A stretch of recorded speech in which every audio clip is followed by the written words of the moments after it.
অনেকেরই স্বপ্ন থাকে মার্কিন যুক্তরাষ্ট্রে স্থায়ীভাবে থাকার, কিন্তু সেই স্বপ্নের যদি একটা দাম ঠিক করে দেয়া হয়, ট্রাম্প প্রশাসনের নতুন একটা প্রস্তাবিত নীতি কিন্তু ঠিক এই প্রশ্নটাই সামনে এনেছে। আর এটা নিয়ে বিশ্বজুড়ে চলছে বিশাল আলোচনা। তো চলুন এই ট্রাম্প গোল্ড কার্ড ব্যাপারটা আসলে কি সেটা একটু গভীরে গিয়ে দেখা যাক। বলা হচ্ছে এই প্রোগ্রামটা নাকি আমেরিকায় পার্মানেন্টলি থাকার জন্য একটা ফাস্ট ট্র্যাক বা সহজ রাস্তা। তবে এর জন্য যে দামটা ঠিক করা হয়েছে সেটা কিন্তু সাধারণ মানুষের কল্পনারও বাইরে। মানে এটা কোনো সাধারণ অ্যাপ্লিকেশন ফি এর কথা হচ্ছে না, একেবারে মিলিয়ন ডলারের ব্যাপার। হ্যাঁ, ঠিকই শুনছেন, $10 লক্ষ। এই বিশাল টাকাটাই হচ্ছে সেই ট্রাম্প গোল্ড কার্ড পাওয়ার জন্য একজনকে গুনতে হবে। আর এই বিপুল পরিমাণ অর্থের বিনিময়ে খুলে যাবে মার্কিন যুক্তরাষ্ট্রে পাকাপাকিভাবে থাকার দরজা।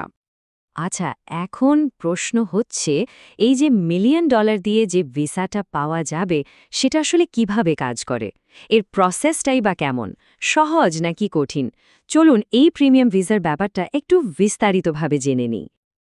দেখুন, টেকনিক্যালি বলতে গেলে এই গোল্ড কার্ড কিন্তু একেবারে নতুন কোনো ভিসা না, বরং এটা হলো যারা খুব দক্ষ পেশাদার, গবেষক বা বিশেষ প্রতিভার অধিকারী তাদের জন্য। যে EB-1 বা EB-2 ভিসা ক্যাটাগরিগুলো আছে সেগুলোতে আবেদন করার একটা নতুন আর খুব ফাস্ট একটা উপায়। আসল পার্থক্যটা হলো এখানে শুধু দক্ষতার প্রমাণ দিলেই হবে না, সাথে একটা বিশাল অঙ্কের আর্থিক অবদানও রাখতে হবে। আর এই প্রোগ্রামের আবেদন প্রক্রিয়াটা কিন্তু অবাক করার মতো সহজ রাখা হয়েছে। প্রথমে অনলাইনে আবেদন করতে হবে, আর সাথে দিতে হবে $15,000 একটা ফি, যেটা কিন্তু ফেরত পাওয়া যাবে না। এরপর হোমল্যান্ড সিকিউরিটি একটা ব্যাকগ্রাউন্ড চেক করবে, সবকিছু ঠিকঠাক থাকলে আর অনুমোদন পেলেই সেই মিলিয়ন ডলারটা দিতে হবে। আর তারপরেই মিলে যাবে আমেরিকায় স্থায়ীভাবে থাকার স্টেটাস।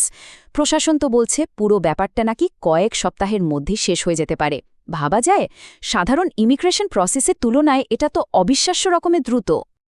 এই প্রোগ্রামটা কিন্তু শুধু এক রকমের না, এর কয়েকটা স্তর বা টিয়ার আছে। যেমন কোনো একজন ব্যক্তি যদি একা আবেদন করে তাহলে খরচ পড়বে $10 লক্ষ। আবার কোনো কোম্পানি যদি তার কর্মীর জন্য আবেদন করে তাহলে খরচ হবে $20 লক্ষ। আর এই কার্ডটা ট্রান্সফারও করা যাবে। এখানেই শেষ না, ভবিষ্যতে নাকি $50 লক্ষ একটা প্ল্যাটিনাম কার্ডও আনার প্ল্যান আছে, যেখানে ট্যাক্সের উপর বিশাল ছাড় পাওয়া যাবে। আর এই প্রোগ্রামে যে কার্ডটা দেওয়া হবে সেটার ডিজাইনও কিন্তু বেশ অন্যরকম। মানে এটা কোনো সাধারণ সরকারি ডকুমেন্টের মতো দেখতে না, বরং অনেকটা কোনো দামি ক্লাবের মেম্বারশিপ কার্ডের মতো করে বানানো হয়েছে। কার্ডের ওপর Donald Trump, statue of liberty আর বল্ড ঈগলের ছবিও আছে। বোঝাই যাচ্ছে এই ব্র্যান্ডিংয়ের মাধ্যমে এটাকে একটা বিশেষ স্ট্যাটাস দেওয়ার চেষ্টা করা হচ্ছে। কিন্তু প্রশ্নটা হলো, হঠাৎ করে এরকম একটা প্রোগ্রাম আনার দরকার পড়ল কেন? সরকার বা প্রশাসন এর পক্ষে কি যুক্তি দিচ্ছে? চলুন এবার এই নীতির পেছনের অফিসিয়াল কারণগুলো একটু খুঁজে দেখি। সরকারি তরফ থেকে যে প্রধান যুক্তিটা দেওয়া হচ্ছে সেটা হলো মেধা ধরে রাখা। ট্রাম্পের কথা অনুযায়ী প্রতি বছর হাজার হাজার ট্যালেন্টেড স্টুডেন্ট আমেরিকার বড় বড় ইউনিভার্সিটি থেকে পাশ করে, কিন্তু ভিসার ঝামেলার জন্য তাদের নিজের দেশে ফিরে যেতে হয়। তো এই গোল্ড কার্ড প্রোগ্রামটাকে সেই ব্রেন ড্রেন বা মেধা পাচার আটকানোর একটা উপায় হিসেবে দেখানো হচ্ছে। তাহলে সোজা কথায় লক্ষ্য দুটো: এক, দেশের সেরা ট্যালেন্টের আমেরিকাতেই রেখে দেওয়া, আর দুই, billion billion dollar revenue generate করা, যেটা দেশের অন্য কাজে লাগানো যাবে। অর্থাৎ সরকার এটাকে ট্যালেন্ট আর টাকা দুই দিক থেকেই একটা উইন উইন সিচুয়েশন হিসেবে দেখাচ্ছে। কিন্তু এই মেধাবী বা ট্যালেন্টেড বলতে ঠিক কাদের কথা বলা হচ্ছে? বাণিজ্য সচিবের একটা কথায় ব্যাপারটা আরও পরিষ্কার হয়ে যায়। তিনি বলেছেন, আমরা শুধু অসাধারণ মানুষ চাই যারা একেবারে টপে আছেন। মানে এই কথাটা থেকেই পরিষ্কার যে প্রোগ্রামটার লক্ষ্য হল একটা বিশেষ, মানে বলতে পারেন একটা এলিট ক্লাসকে আমেরিকায় নিয়ে আসা। কিন্তু এখানেই একটা অদ্ভুত ব্যাপার আছে। মানে একদিকে যখন পয়সাওয়ালা লোকদের জন্য মিলিয়ন ডলারের বিনিময়ে দরজা খুলে দেয়া হচ্ছে, ঠিক সেই সময় কিন্তু সাধারণ ইমিগ্র্যান্টদের জন্য নিয়মকানুন আরও অনেক কঠিন করা হচ্ছে। ব্যাপারটা অনেকটা একই মুদ্রার এপিঠোপিঠের মতো। একদিকে দেখুন গোল্ড কার্ড দিয়ে ধনী আবেদনকারীদের জন্য ফাস্ট ট্র্যাক রেসিডেন্সি দেয়া হচ্ছে, আর অন্যদিকে ১২টারও বেশি দেশের ওপর ট্রাভেল ব্যান লাগানো হয়েছে, অ্যাসাইলাম বা আশ্রয়ের আবেদন আটকে রাখা হয়েছে, আর ওয়ার্ক উইজার ওপরেও নতুন নতুন বাধা তৈরি করা হয়েছে। এই দুটো পলিসিকে পাশাপাশি রাখলে আমেরিকার ইমিগ্রেশন সিস্টেমের এই ডাবল স্ট্যান্ডার্ড বা দ্বিমুখী চেহারাটা একদম পরিষ্কার বোঝা যায়। এই কড়া নীতির ফলে কি হয়েছে? যেমন ধরুন সুদান, হাইতি, ইরানের মতো ১২টা দেশের নাগরিকদের জন্য ট্রাভেল ব্যান জারি করা হয়েছে, প্রায় ১.৫ মিলিয়ন অ্যাসাইলাম সিকারের আবেদন আটকে আছে, এমনকি রিফিউজিদের ওয়ার্ক পারমিটের মেয়াদও ৫ বছর থেকে কমিয়ে ১৮ মাস করে দেওয়া হয়েছে। সোজা কথায় যাদের পয়সা নেই তাদের জন্য রাস্তাটা আগের থেকে অনেক বেশি কঠিন হয়ে গেছে। এখন টাকা দিয়ে ভিসা বা নাগরিকত্ব পাওয়া, যেটাকে গোল্ডেন ভিসা বলা হয়, এটা কিন্তু বিশ্বের নতুন কিছু না।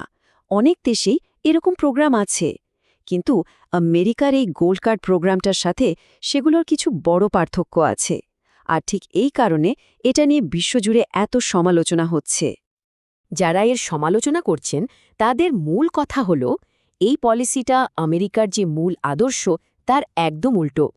যে দেশটা একসময় ছিল সবার জন্য, যারা কঠোর পরিশ্রম করে স্বপ্ন পূরণ করতে আসত, সেই দেশই এখন থাকার জন্য একটা প্রাইস ট্যাগ লাগিয়ে দিচ্ছে। সোজা কথায় বার্তাটা হলো টাকা থাকলে আপনাকে স্বাগতম। অন্যান্য দেশের গোল্ডেন ভিসা প্রোগ্রামের সাথে তুলনা করলেই পার্থক্যটা বোঝা যায়। যেমন ধরুন গ্রিসে যদি আপনি ২.৫ লক্ষ ইউরোর কোনো প্রপার্টি কেনেন তাহলেই রেসিডেন্সি পেয়ে যাবেন, কিন্তু আমেরিকার গোল্ড কার্ডের জন্য যে $১০ লক্ষ দিতে হচ্ছে সেটা কোনো ইনভেস্টমেন্ট না, যেটার থেকে পরে লাভ আসতে পারে। এটা একটা অবদান বা ডোনেশন, যার ফেরত পাওয়া যাবে না। মানে টাকার অঙ্ক আর টাকার ধরন দুটো দিক থেকেই আমেরিকার মডেলটা একদম আলাদা। তাহলে মূল পার্থক্যগুলো কি কি? প্রথমত, এই টাকাটা ইনভেস্টমেন্ট নয়, এটা একটা উপহার। দ্বিতীয়ত, এর জন্য আমেরিকায় নতুন কোনো চাকরি তৈরি করার শর্ত নেই, যা আগের EB-5 প্রোগ্রামে কিন্তু ছিল। আর তৃতীয়ত, এটার আইনি বৈধতা নিয়েও প্রশ্ন আছে, কারণ এর আগে অন্য দেশ যখন টাকা নিয়ে নাগরিকত্ব বেচতে গেছে তখন আন্তর্জাতিক আদালতে সেটা চ্যালেঞ্জের মুখে পড়েছে। শেষ পর্যন্ত এই গোল্ড কার্ড প্রোগ্রামটা একটা খুব মৌলিক প্রশ্ন তুলে দেয়। একটা দেশে থাকার যোগ্যতা কি শুধু টাকা দিয়ে মাপা উচিত? আর একটা দেশের জন্য উপকারী হওয়ার মানেটা ঠিক কী, আর সেই সিদ্ধান্তটা নেওয়ার অধিকারী বা কার? ভাবার মতো বিষয়, তাই না?